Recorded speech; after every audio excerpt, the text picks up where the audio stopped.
Bonjour, j'espère que vous allez bien. Aujourd'hui, on va voir repérage sur le plan. Par exemple, placer les points dans un repère, placer un vecteur, calculer les coordonnées d'un vecteur, calculer la distance ou bien la norme d'un vecteur, ainsi de suite. Donc, ça qu'on va voir aujourd'hui, repérage niveau 3e ou seconde. Voilà, donc d'abord, commençons par parler de repères. Ici, un repère. Voilà. On peut avoir un repère orthonormé ou un repère orthogonal. C'est quoi la différence? Pour un repère orthogonal, cela veut dire que les deux axes doivent être perpendiculaires.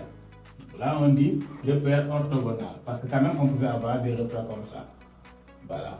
Donc, X ici et Y. Voilà. Donc là, ce n'est pas un repère orthogonal parce que seulement les deux axes ne sont pas perpendiculaires. Donc ici, on a un repère du plan orthogonal parce que seulement les deux axes sont perpendiculaires. Mais ici, les vecteurs unitaires, par exemple I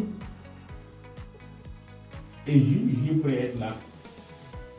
Et si vous regardez, les deux distances ne sont pas équivalentes. Donc ici, on peut dire qu'on a un repère orthogonal, mais ce n'est pas orthonormé. Donc là, c'est orthogonal. Repère orthogonal.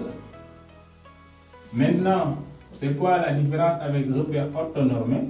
Donc ici, on a deux axes toujours perpendiculaires. Voilà, ici X et Y. Donc c'est déjà orthogonal, mais quand est-ce qu'on dit que c'est orthonormé? C'est quand I, par exemple là c'est J et I. Donc la norme du vecteur J est égale à la norme du vecteur I. Donc et tous les deux égale à 1. Donc la norme du vecteur J est égale à la norme du vecteur I est égale à 1. Dans ce cas, on dit que ce repère-là est orthogonal, orthonormé. Parce que ici, les vecteurs unitaires sont identiques, alors que là, c'est orthogonal, mais pas orthonormé. Voilà, donc c'est ça le repère. Et après, on va continuer par voir comment placer un point. Donc là, on suppose qu'on a un repère orthogonal et orthonormé.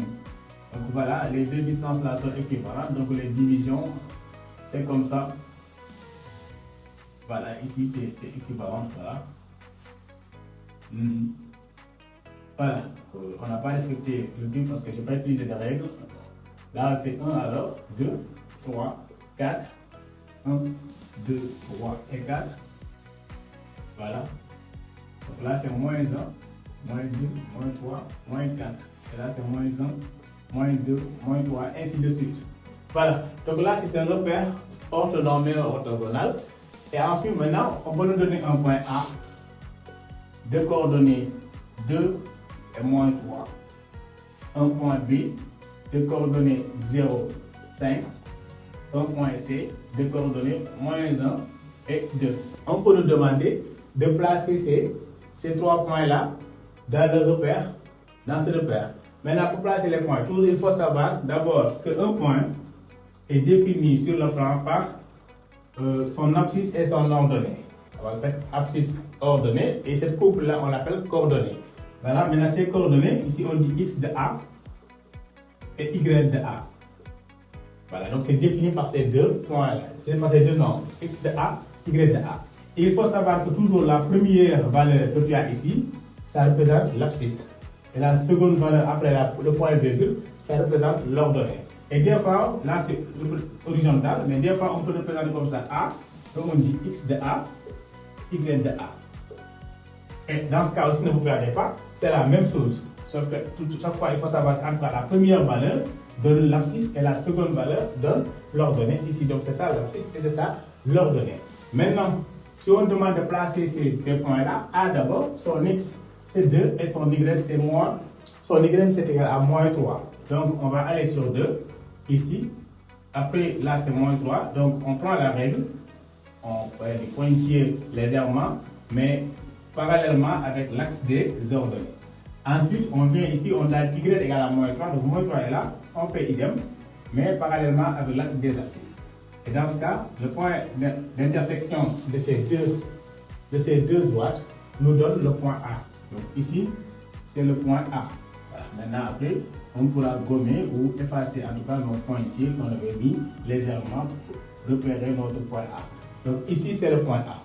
Maintenant, pour placer le point B a pour coordonnées 0 et 5. Donc 0, c'est là. Voilà, c'est l'axe des abscisses. Donc 0, c'est là. Là, c'est le point de coordonnées 0, 0. On l'appelle l'origine.